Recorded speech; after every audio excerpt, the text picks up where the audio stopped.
good people of the world. You are listening and watching to Mondopreneur podcast. My name is Sanja Milosavljević and I'm going to be your host today. We just realized that this is the first episode that we are doing from the studio, but the interview is going to be in English language. This whole project is supported by US Embassy in Belgrade in Serbia, and thanks to them we can share stories from interesting people from all over the world to see how they are dealing with this situation caused by COVID-19 and how their businesses transformed and how they managed last year and what are their future plans. So my today's guest comes from Venezuela, but she lives in Serbia. And her name is Hegli, and I'm really going to enjoy this conversation, and I hope that you're going to enjoy it too. So, hi Hegli, how are you? Hello, thank you. How are you? Well, I'm fine. As I mentioned in one episode earlier, whenever the weather is nice, I'm good. So, thank you for accepting my invitation to participate in this project. I know that you're going to spend maybe a few days in Belgrade, so thank you for finding time to come here and share your story with us. Thank you. So, can you tell us something about yourself? Like, what is your educational background? Where do you come from? Why are you here in Serbia? And things like that. And how your formal education correlates with what you do today. Yes. Okay, that is interesting because all of those 4 questions, they are a bit of coincidence. Everything that I study, where I am living or what I'm working now, it's all of a coincidence. So before, just to tell, I'm from Venezuela, Caracas. I am graduated from International Trade Administration, but I don't work anything related to that. So just because of life situations and all that stuff. So I came to Serbia in 2014, but actually the first time that I visited Serbia was in 2012. So that was the very first time where I came just to see, just to test the waters, because in that time my boyfriend was Serb, was a Serb, so I wanted to try before taking the final decision. So I graduated in 2010. I worked until 2012. Then I decided to come here and travel and see how it's everything. And I love it. The first time I came to Serbia, it really, I felt at home. Really? So, yes. So, I don't know what you have. Serbian people is really nice. I think that you are much like Venezuelan, Latin, that Latin vibe. Social gathering, and a bit here and there. I love it. So that's why I was back in 2014. Nice. Because it's not so typical, or it's not that usual to people come to Serbia. People from Serbia basically like to go from Serbia and relocate and live and work somewhere else. But it's nice that you decided to come and try with that boy, and then decided to come here. And so you are almost 7 years basically based in Serbia. Do you have any issues with the documents and with the passports and ID and those kind of stuff? Do you have to leave Serbia for certain days during the year, then return? No, I didn't have those cases, but I know people who struggle because believe it or not, it's getting sometimes complicated. I'm more in Belgrade, but it's kind of duality because it's good. A lot of foreigners are coming here. That is a good thing. A lot of Latin people from Mexico, Peru, Chile, everywhere. But at the same time, while more people come in, it's like the more constraints you have for the paperwork. But on my side, I was really okay because I am not in Belgrade. My address is 20 kilometers from Belgrade. So around Pasova, Nova Pasova. Nice. So that is like, I think I was the only foreigner in that time. So I think that's why for me everything goes super easily, really. I don't have any complaints about that. That's nice to hear. What do you do? You said that you graduated from business administration, yes. yeah? But what do you do today? Yes. When I came, okay, we need to go back a bit. 2014, the first time I came, it was really hard to find a job. I used to work in Venezuela, to study, to be always on the movement. And then I come here, and after 6-8 months, I'm like, okay, wait. What I'm going to do? It was really stressful. Because I see the language, it was one of the main blockers, even though I speak Serbian and I love it at the beginning, but for a job, you need it, like a real proficiency, like C1 or like close to native speaker. Yes, I know. And I live 25 kilometers from Belgrade. The main work companies are in Belgrade, so it was a bit complicated. And then after I was becoming crazy, depressed, I was crying, I was like, twice I pack.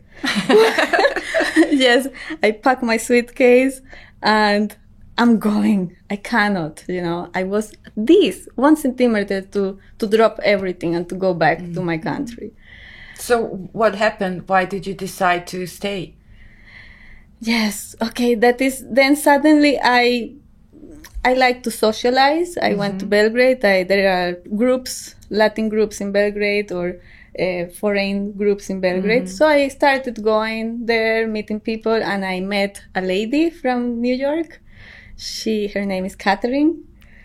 She's like my angel. I always tell her whenever I have the opportunity, Catherine, she's my angel. So she say, hey, Egli, but I work online. I say, how online? I'm a freelancer. And I say, tell me about that. And then she gave me a bit of information about that. And she had a course, like a program, paid program. In that moment, 6 years ago, it was 300 euros.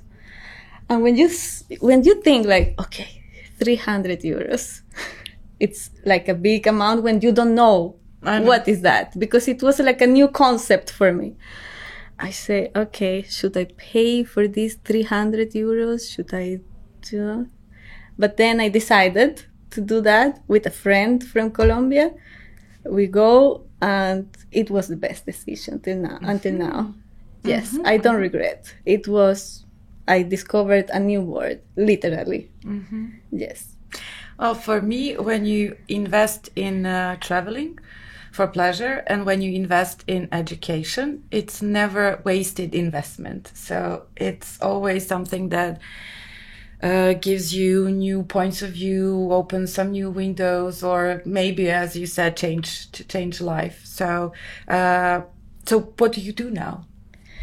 Yes. Okay. Yes. That is six years ago. I started learning, because you need to learn. You need to know where you go to get the grasp of everything. So now, after doing small gigs are like small projects, small little things. I did data entry, translations, how to call it when you any type of small project task that you can find in platforms like Fiverr or Upwork. I started doing those, but with time you develop the skills. You can get jobs instead of projects. You can get a part-time job, full-time job. And then I am now a project manager, or I'm also operations manager. I am in that, HR and operations, and also business development. You can do a lot of things. Sales department, I don't know. It sounds like that you cannot do sales. I mean, for some people, it's like, how are you going to sell this product, online? For someone who is in the United States, it's possible. So anything is possible to do online. Yeah. So Hegli, can you explain how do you sell somebody's product online for the company that is in United States, how do you, or anywhere else in the world, how do you run that campaign? Yes. All is now done online. So you have I've been working with digital marketing agencies as well, and also business development. So everybody needs to be in that. So it's cold calling. You can use now Skype, Zoom, all those communication tools. Also, you have the digital marketing strategies. You have advertising, sponsored post, you have landing pages, you have all these strategies that you can sell whatever you want. And even your own branding for this podcast, you have tons of options, not only a podcast, but you can make of this a webinar, you can make a YouTube feed for the Instagram that can boost a lot of engagement. So that is the cool thing of digital marketing that I like. So basically you are what people say, or well, not people say, it's the official term, you're a digital nomad. You can work from everywhere in the world. Is it hard to become digital nomad? Like, I'm 41 and it would be extremely hard for me to just leave everything and go and work from, I don't know, Venezuela. Yes, it can be tricky. It's not for everybody. So that is number one. You love to travel, I know that. So, but for some people it's like, oh, I need to leave my home place or my family or my friends. It requires a lot of confidence to drop everything, because you need to risk. So let me go. And I shouldn't call myself yet a digital nomad. I can call myself a digital freelancer, because of course, in the future, I see myself traveling to more countries in the world, Thailand, I would love to go there, Bali, Taiwan. So that is one of but I follow a lot of people in Instagram who earn money just traveling. It's like a 24/7 job. So just traveling, they get everything for free, the hotels and everything. They, as I told you, post Instagram, they get it for free. But what I'm doing more is, digital freelancing. I have my work. I have a steady place where I live. Serbia, Belgrade. I used to live in Belgrade. Now I'm a bit on the south. Open. I'm really open to try new places. And yes, the point of this is you are in a steady place, and then you can, for a week, you can travel to a nearby place. Europe is very nice. It's very strategic. Even Serbia is very strategic. You can go to Greece, Turkey, Italy, France, Spain. So I feel very privileged to live in Serbia. Thank you. Thank you. This is very nice to hear. Yes, it's you can go anywhere. I just take look, I can work from a train, from an airplane, from a bus. In 3 hours and a half, I think I am in Budapest for yes.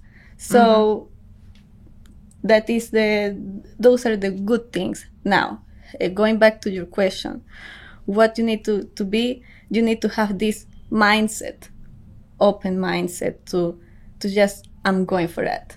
You can do it for a week, for a month, but just be open to leave a bit behind. Just drop a bit, it's in life, for me, I have a lemma that in life it's better to go the smoother as possible. So don't carry a lot with yourself. The less you carry with yourself, the better. Yes. Well, I definitely agree with you. I'm by choice minimalist. Like, I don't have many things, maybe some books and CDs, but like material things, I don't like to collect them, and I don't like to keep them. But were you young when you decided to come or to leave Venezuela? Is it something related to age, or something related to a mindset, or something related to the phase or stage in your life? Yes, a bit of everything. A bit also of opportunity. Some people, unfortunately, because of the COVID situation or even before economic situation, they don't have the opportunity to travel overseas, and even more in Venezuela. I come from a poor place where it's really hard. It's really hard to travel overseas. It's even hard right now to travel in the country from one city to another. So in that time back when I was in Caracas, even younger, I'm always imagine myself independent. My father used to work 24 years to a company, international company, every day 8 to 5. And I see that and I say, oh my God, poor man. And I always told him, Father, I don't want to do that. I don't want to give my life to a company 8 to 6 every day. I want to be on my own.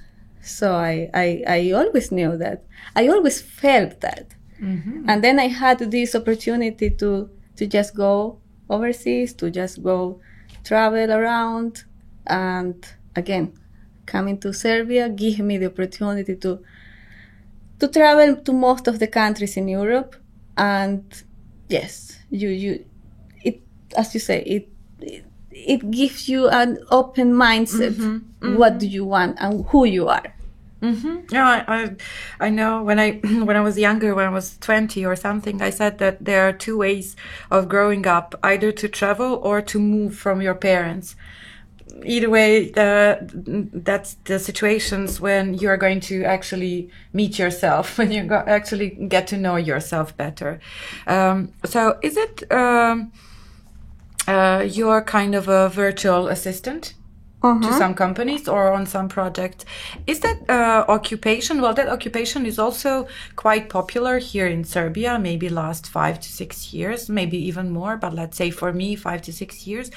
Is it predominantly women that working as virtual assistants, as a part-time job or something from a side, or it doesn't matter? You can be either a man or a woman and doing that stuff. Who is more virtual assistant? Yes. Okay. In numbers, you're right. More women working on that, but anybody can work on this. I know a lot of guys who are virtual assistant working with any administrative staff or marketing. So what means to be a virtual assistant?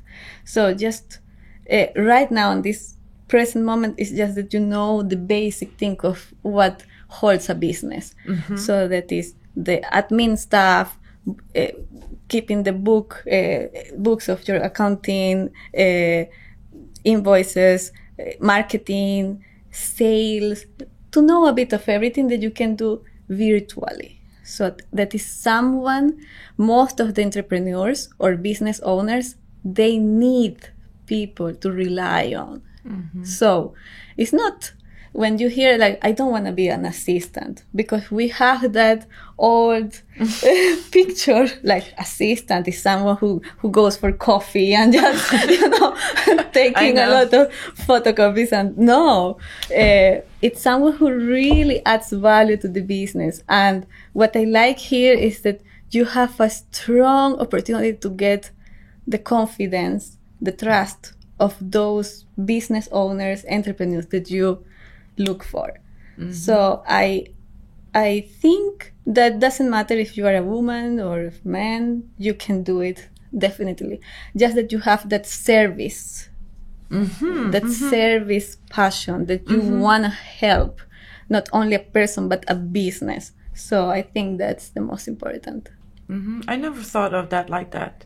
I worked as a assistant, administrative assistant in a company 10 years ago. And I was also making coffees, but I was also doing like those plain bookkeeping and arranging meetings and travel arrangements and whatever. And maybe I kind of like that job, but I don't see myself as I didn't see myself as an assistant. I wanted to be something else. But it was interesting for me because all the virtual assistants I know from Serbia, they're all women, either girls or even married women with babies, like a part-time job. So they take 2 or 3 projects, and it just I don't know, adds up to their family budget or something like that. Yes. So is it hard, well, you said something interesting previously. Is it hard when you start? You're not going to get great jobs, and you're not going definitely to get good paid jobs. But is it difficult to just wait for that moment to start earning? You said small tasks like small translation or some... Yes. Yes, good data entry or something like that. How hard it is to overcome that lack of money and investing your time? Yes, that is a really good question, and it's something that I say here. You will not find that dream job. Mm-hmm. You will not find that. I say that you will create it.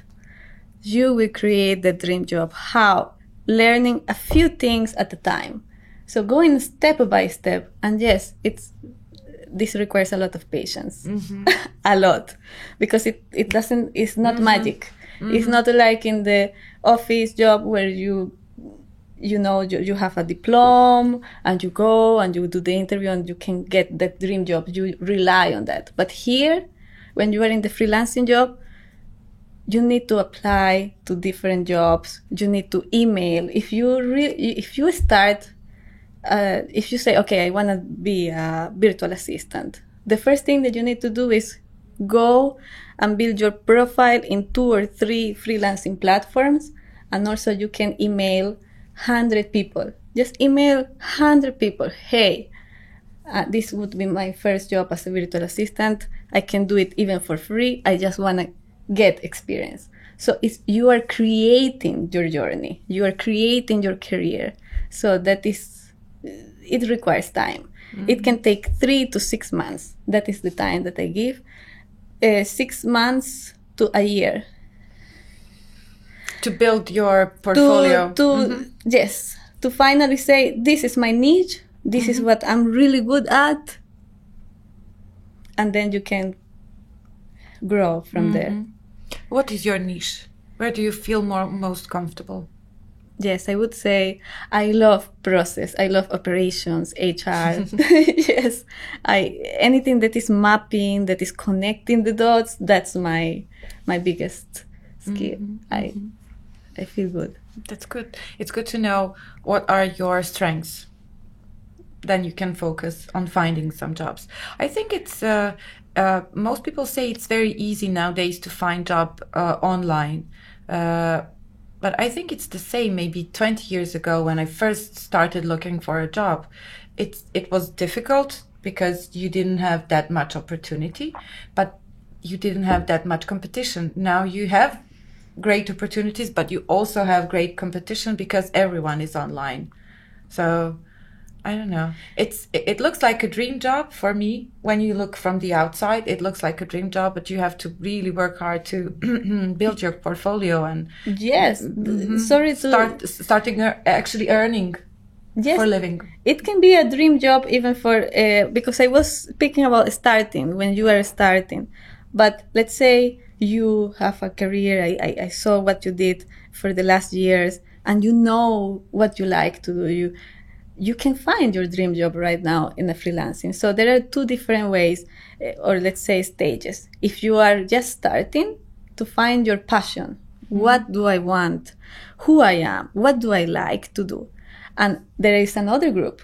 I am an excellent content writer, or I'm an excellent podcaster. And then you will sell yourself only on that. And you can find definitely your dream job, but again, with patience. With patience, yes. Well, I'm a patient person, definitely. You got all, yes. No, I can say that for myself. Can you make a parallel, or can you tell us something about Venezuela? like what is the, I don't know, state of entrepreneurship there, and what is the, I don't know, economic or political situation there. You know, you've been here for quite some years now, and you see the downsides of our country. But if you can make a parallel between Venezuela and Serbia. Wow, now you go directly to my heart. Why? Yes, Venezuela. Okay, do we want to go there?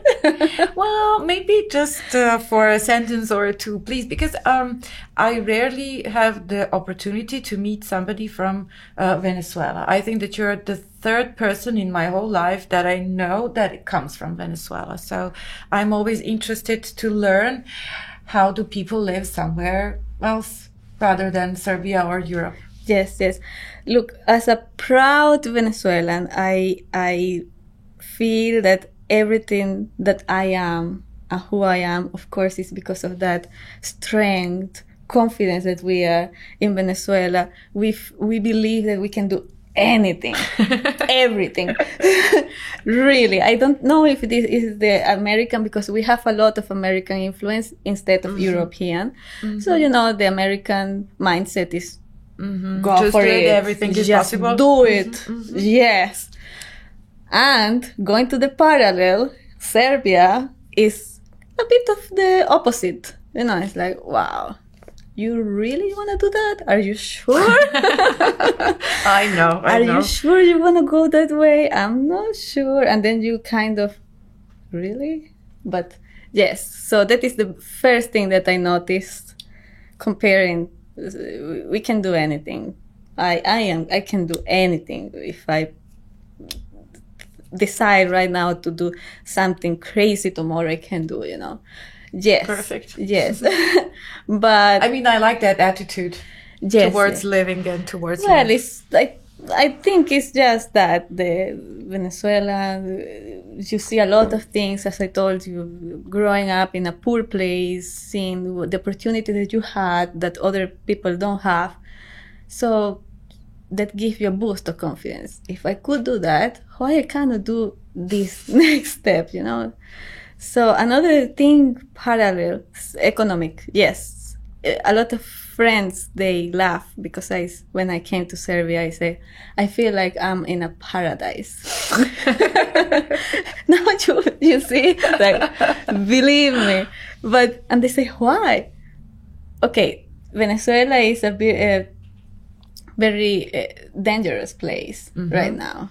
It's very hard to go to have that freedom feeling when you walk around. So at 6 p.m. you need to go home because it can be very dangerous.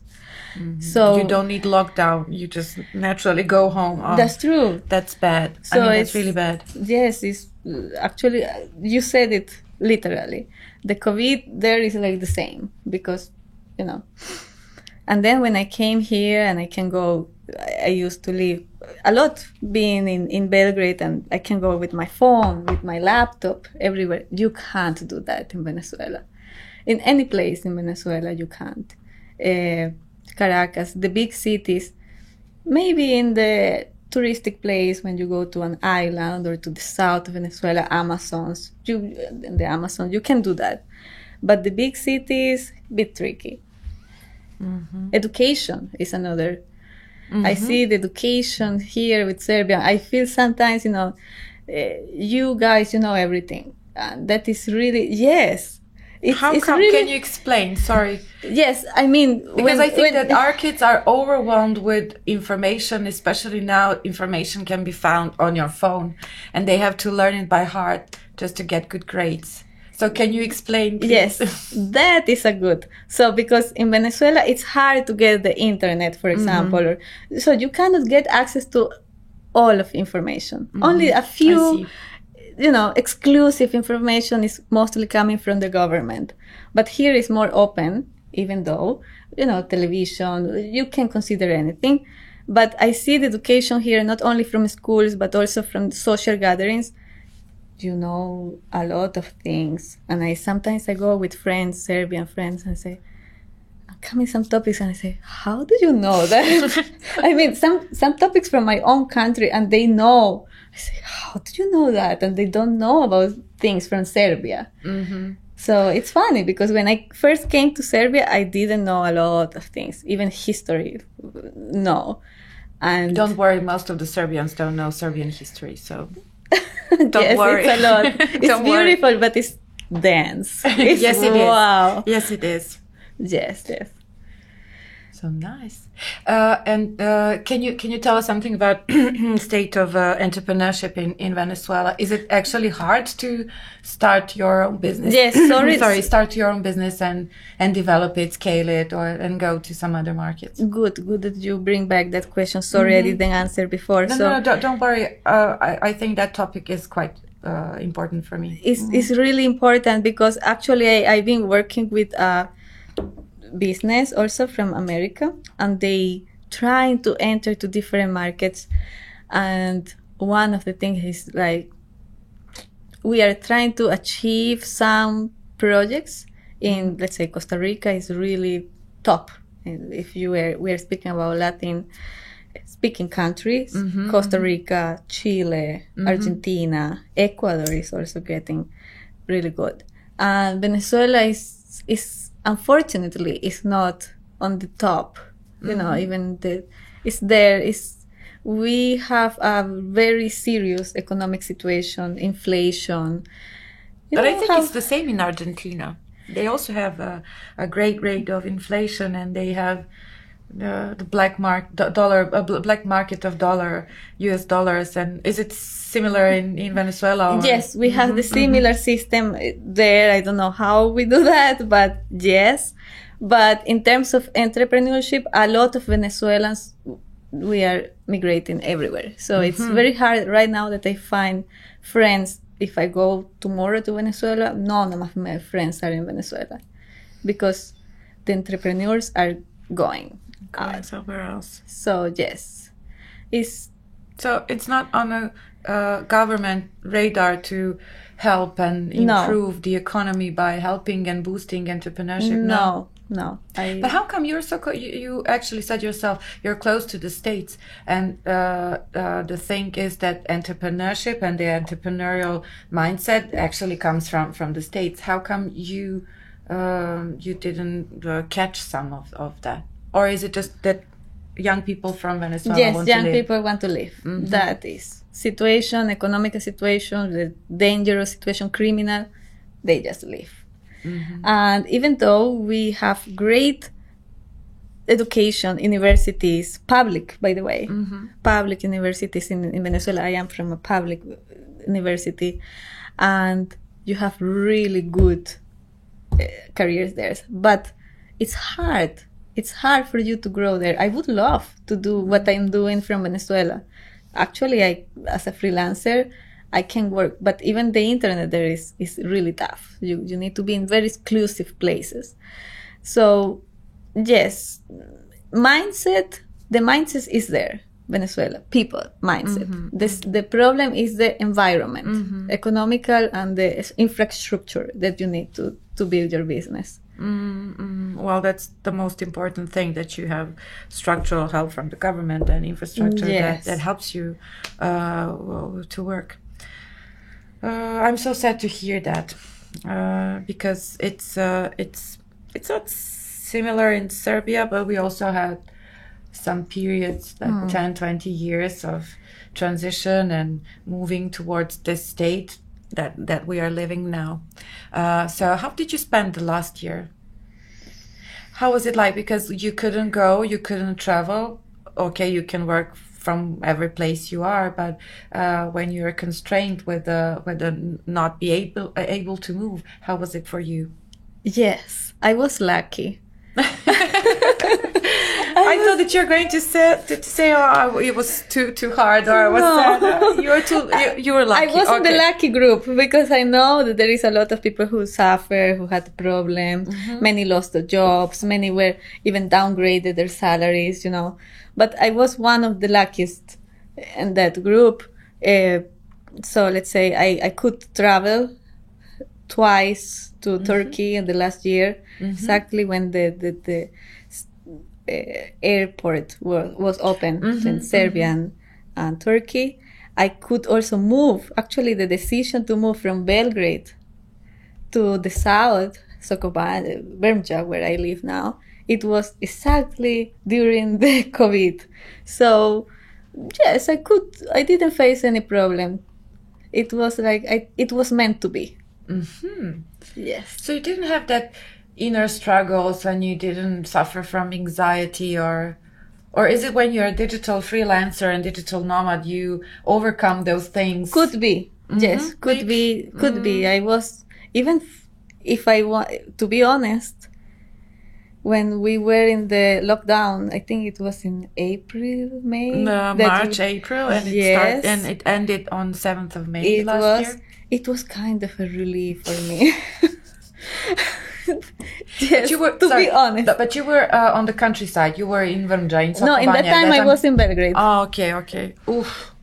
And you felt relief. Why? Yes, I felt relief. Share with us. Why? I don't know. I was... I don't know what I had, some kind of awakening or something. I needed some...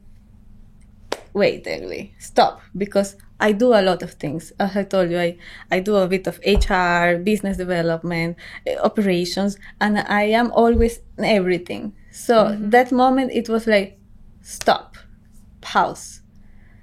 I have less work, and I say, oh, God, thank you. I needed this to hear myself, to be in my place, in my apartment. And then in that moment, I realized, I like this piece. I like this piece. And it was in April. And then I said, I will move. And then in May, I pack everything. By the end of May, I decided to leave the apartment and to move. Where? I don't know. Just a phone call. Hey, do you have a room, for me for 15 days? Yes, come. I'm going. So it was needed. On my personal case, I had that call. Peace. To move away a bit from I was in a lot of movement, hustle. So I'm being in Belgrade. I love the social gatherings. I have a lot of friends, Serbian friends, Latin friends, from everywhere. But I had that need. I need to retire a bit. Early retirement, if we can say, from the city. Imagine, I am from Caracas, which is a huge city, a lot of people. I come to Belgrade. I love Belgrade. But suddenly, I got that call. Yes. How did you decide to go to Vrmja? Well, Sokobanja is a small town in southeast part of Serbia, and it's basically a spa. So people go there to... Only grandmas and grandpas. So how did you decide to change the busy Belgrade? Never mind, it was the lockdown. But how did you decide to change the busy Belgrade with that kind of, I don't know, Sokobanja? Like, it's so boring there. I mean, I've been there for 7 days, and it's so boring. Yes, I know. I mean, the nature is beautiful, and you can hike, you can walk, you can do whatever, you can go to the spas, but to live there, it's nice to go there for 7 days, but to live there, plus you're very young, so... Yes, that's true. So I always loved the nature, being in the mountains, I struggle a bit. I love Belgrade, and I always say, the only thing that Belgrade is missing is just a mountain that I can see from the window of my apartment, and just that. So that Caracas, yes, I used to live, Caracas has the Avila, which is I used to go almost every weekend to hike. It's above 2,000 meters altitude. So that was, and then I suddenly, during that lockdown, something, I don't know what, but I needed that. And yes, can be lonely. I wouldn't say boring, but it depends. Maybe lonely sometimes, but it's just a matter of keeping yourself busy.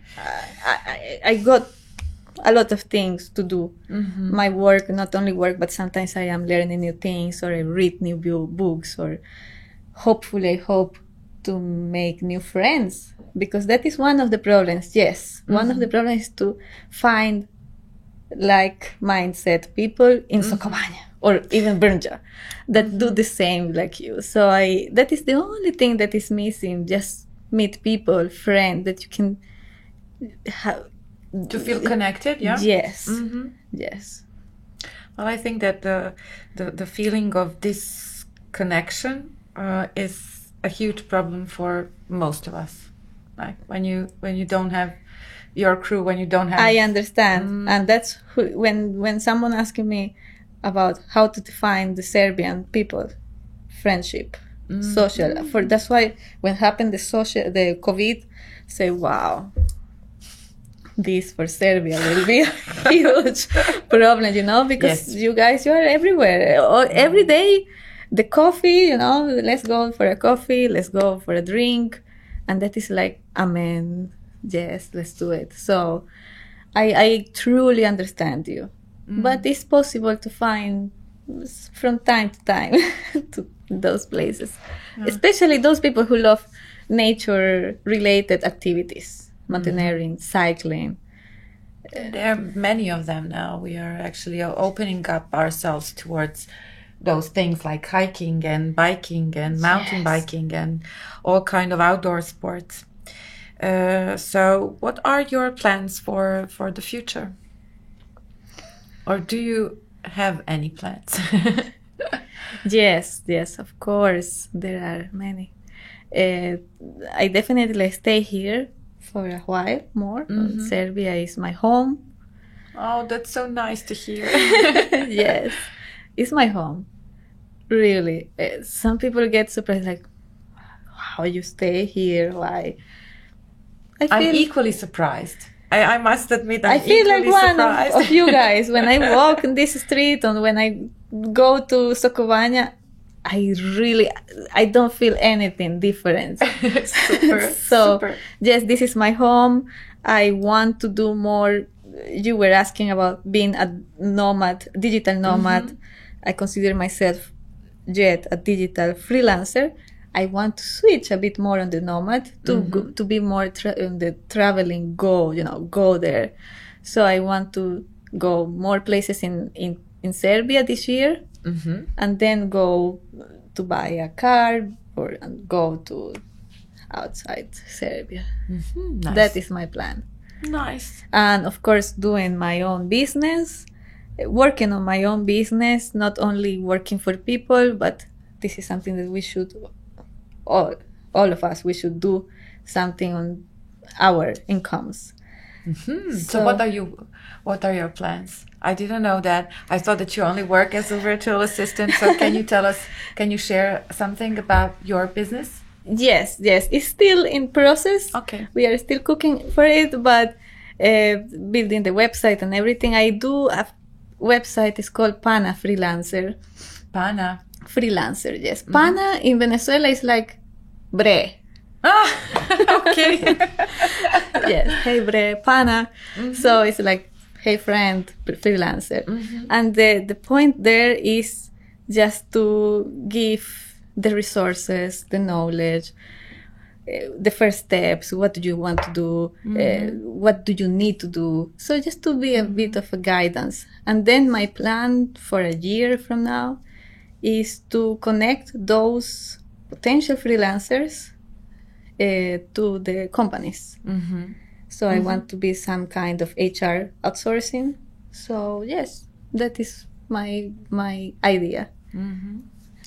That's good. Passive incomes. Incomes, yes. Everyone is talking about passive incomes.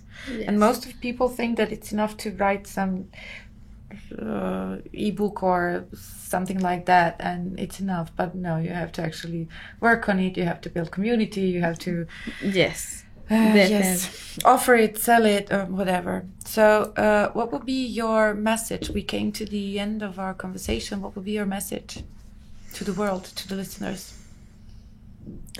It doesn't have to be some huge. Everything is possible. I think that's, yes, everything is possible. Whatever we want to do in this moment, we can do it anywhere. Just make sure to have a phone or a laptop, an internet, and then you got everything. Yes. Thank you, Egli. Thank you so much. Thank you for not thinking that I'm a strange person when when we met in that coffee shop in Sokobanu. Why? No, that was really because I just great. Approached and said, oh, hi, hello, I do a podcast. Do you want to be my guest? So thank you for. And I leave still open the invitation for another meeting, with drinks or anywhere. We can even travel there. Of course. So, well, I'm going to Vrumja for this weekend. Awesome. So, thank you. So, the good people of the world, you were watching and listening to Mondopreneur podcast. You can always follow us on Facebook and LinkedIn and Instagram, and you can subscribe to our YouTube channel. So stay good, stay in good health, and see you in a week.